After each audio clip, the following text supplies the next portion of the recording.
Abrimos el programa desde Israel con el embajador Leo Vinovetsky. Embajador, muy buenos días, gracias. Es vocero del Ministerio de Relaciones Exteriores de Israel. Muy amable por atender a nuestro programa. Buen día, buenos días para todos ahí en Perú. Un gusto hablar con ustedes y bueno, un abrazo grande aquí desde Tierra Santa. De acuerdo, ¿qué esperar? ¿Cuál es esta respuesta? ¿Cuál es esta advertencia que ha hecho el gobierno israelí tras los ataques con misiles desde Irán? ¿Qué tenemos que esperar en el resto del mundo en los próximos días? Bueno, como ya bien lo mencionó ayer el primer ministro Netanyahu, también el ministro de Defensa Yoav Gallant, no es la primera vez que Irán nos ataca. Ya pasó el 14 de abril, casi 400 cohetes. Ayer a la noche estuvimos por espacio de casi una hora en los refugios porque lanzaron unos 185, 190 cohetes balísticos. Y no nos olvidemos que es Irán quien armó hasta los dientes al Hamas, al Hezbollah, que lo sigue haciendo. Es decir, digamos que no pueden estar sorprendidos de la reacción de Israel. Israel va a reaccionar, como lo mencionó el primer ministro, es una cuestión de tiempo. Y el precio que va a pagar Irán va a ser muy caro, obviamente.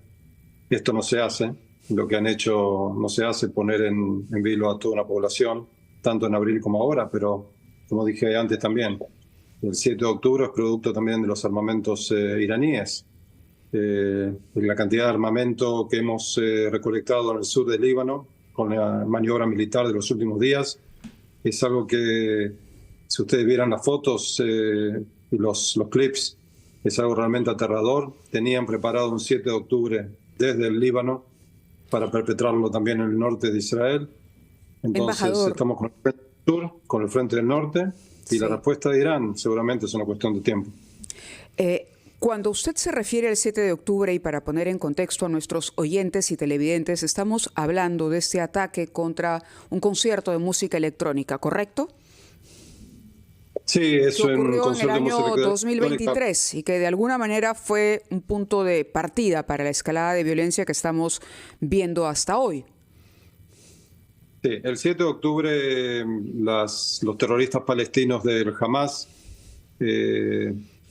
invaden territorio israelí, asesinando, mutilando a más de 1.600 personas, muchos de los cuales eran más o menos unos 500, 600, eran unos jóvenes bailando en una fiesta de música electrónica, como bien lo mencionaste, y el resto, soldados que se han alistado enseguida al presentir que algo raro estaba pasando.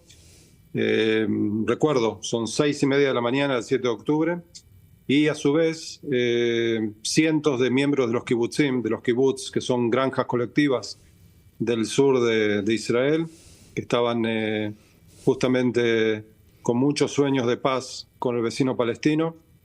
En definitiva, ese 7 de octubre marca un antes y un después en la vida pública en Israel y también en la actitud de defensa de Israel. Nos sentimos traicionados, básicamente. Embajador Vinovetsky, Jamás no hubiese podido perpetrar este ataque sin el armamento iraní. Y al mismo tiempo, lo que dije hace un par de minutos, es que tanto el Hezbollah en el norte tenían el idéntico plan, nada más que para perpetrarlo en el norte del país. Es decir, estamos aquí ante un cambio de la situación, un antes y un después del 7 de octubre. Ya estamos hace casi un año desde esa fecha trágica para nosotros, la masacre de 1.600 israelíes, ni que hablar de los 250 rehenes secuestrados en la franja de Gaza, israelíes, muchos de los cuales fueron asesinados ya. Pero, embajador, Es decir, reconocerá sí. también que hay víctimas del otro lado, ¿no? Y que el mundo también ha criticado lo que ha considerado una respuesta exagerada por parte de Israel con estos ataques contra Gaza. El mundo hoy mira perplejo y se pregunta, ¿será posible este alto el fuego? ¿Será posible que cese la violencia? ¿Será posible finalmente ponerle un fin? ¿O estamos ante una guerra que finalmente va a continuar acabando con vidas? ¿Cuál es el papel que debe jugar el Consejo de Seguridad de Naciones Unidas, si es que juega alguno? Porque hay quienes incluso ponen en tela de juicio hoy la eficiencia que tiene este organismo multilateral. Sí, básicamente es una pregunta que deberían contestarse los miembros del Consejo de Seguridad.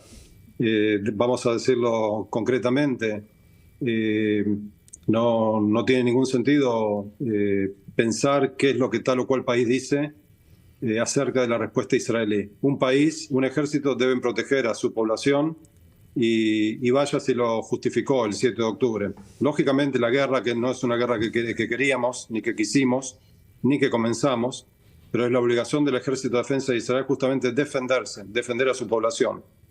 Y lo que digo aquí es realmente grave porque el mundo libre entiende perfectamente a Israel. Las democracias reales, las democracias que son realmente democracias, y estoy refiriendo a los países importantes del mundo, saben que Israel está encaminando una lucha que es totalmente justificada. Nos han matado, masacrado a 1.600 ciudadanos, nos han violado a nuestras chicas. El Consejo de Seguridad debería enérgicamente condenar, y no solamente condenar, sino también sancionar. Correcto, pero ¿cómo entender, sí, permítame la pregunta, por favor, ¿cómo están todavía coqueteando con el Hamas y con el Hezbollah, lamentablemente? ¿Cómo entender que Israel declare persona no grata a Antonio Guterres, secretario general de las Naciones Unidas, y prohíba su entrada al país en ese contexto? Bueno, hay que ubicarse en el contexto del 7, 8 de octubre, 9 de octubre, 10 de octubre, en el cual las Naciones Unidas ni siquiera se molestó en condenar los atentados, la masacre del 7 de octubre en Israel. Entonces, lo que se diga de toda la cual persona, digamos que ya no es lo importante. Lo importante es cómo obramos como mundo libre, como coalición contra el eje del mal. Y el eje del mal es básicamente Irán, el Hezbollah, el Hamas y todos sus socios que son cómplices. Si hubiera una situación idéntica en Perú, seguramente me entenderías mejor, me comprenderías mejor. Acá somos una democracia, sí, 10 millones de habitantes. Usted es un Aquí diplomático. Somos judíos, árabes, drusos, cristianos, musulmanes. Acá todo el mundo intenta vivir juntos. Y el 7 de octubre es un antes y un después, como dije antes. Muy bien, lo hemos comprendido desde ese punto de vista del capítulo que se ha iniciado el 7 de octubre, pero usted sabe que hay un tema mayor y hay un pasado a ese 7 de octubre que acá hemos reprobado con toda claridad, que no quede duda que rechazamos el terrorismo. Sin embargo, un reproche que se le hizo al gobierno de Israel, y no solamente de fuera, sino de sectores importantes de la población israelí, tal como la prensa israelí muestra cada día, es que hay que ir a una guerra y hay que enfrentar un conflicto con una visión de la solución política que vendrá después de la guerra. Esa solución, tal y como la plantea la ONU por una parte y los países que usted ha llamado libres, todos coinciden en ir a una solución de dos estados, de reconocer la existencia de un Estado palestino soberano. Usted como diplomático, más allá de estas presiones que he hecho sobre la guerra, ¿qué piensa sobre la solución política y diplomática que debe venir después? Porque desde el año 67 hay resoluciones de la ONU, desde el año 67, que Israel no ha venido respetando. Bueno, les recuerdo también que la famosa guerra de los 6 días fue también una guerra en la cual 5 ejércitos árabes han atacado a Israel. Israel tuvo la necesidad de defenderse. Es decir, el único Estado que aquí respetó la decisión de las Naciones Unidas de 1948 fue Israel. O sea, la partición del territorio de Palestina, Israel, en 2 estados, uno árabe palestino y uno judío israelí. Quien ha respetado esa decisión fue Israel, fue el primer ministro Ben Gurión. El lado palestino árabe lo rechazó y, por el contrario, avanzó una escalada de guerra contra Israel. Entonces, digamos que antes de lamentarse y lo que pasaría el día después, hay que tener en cuenta aquí con quién estamos lidiando. No se trata de líderes abiertos, democráticos, liberales. Quizá digamos, falta una comprensión de con quién estamos hablando. Estamos hablando pero es el presidente Biden que les ha pedido en varias oportunidades que permitan que haya un alto el fuego para buscar una solución permanente. Ese es un líder democrático, de la misma manera que la Unión Europea. Perfecto, y nosotros estamos de acuerdo también, y también habíamos propuesto también hace 10 años 2 estados para 2 pueblos. ¿Y qué pasó con eso? Siempre Israel es la que propone, siempre Israel es la que paga el precio. Ahora, vamos a suponer que el día de mañana, el famoso día después, ¿y con quién del lado palestino tú crees que podemos confiar, que podemos entablar digamos, quién puede ser nuestro socio del lado palestino?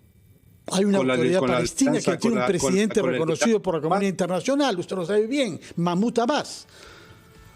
Sí, Mahmoud Abbas. Mahmoud Abbas no está en la Franja de Gaza, para tu comprensión. Sí, sí lo sé muy bien, señor. Yo sé que vive en Ramallah. Es el líder terrorista Yahya Sinwar, que es el líder del Hamas, no es Mahmoud Abbas. Entonces estamos hablando de un ejército terrorista que liquida tanto judíos como israelíes, como también opositores palestinos. Entonces el que habla del día después, la solución del día después, no tiene muy en claro con quién vamos a entablar ese día después. Esta no es la situación de ahora. Hay que ser muy realista en el Medio Oriente.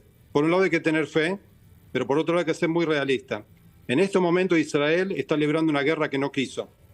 Y la guerra tiene como objetivo liberar a los secuestrados, que ya han sido torturados, la mitad ha sido masacrada en cautiverio, y de eso el mundo no dice nada, ¿sí? Y por otra parte, derribar al régimen del Hamas. Van a pagar hasta la última consecuencia por lo que han perpetrado el 7 de octubre, pero esto no es una opinión del portavoz, no es una opinión mía solamente.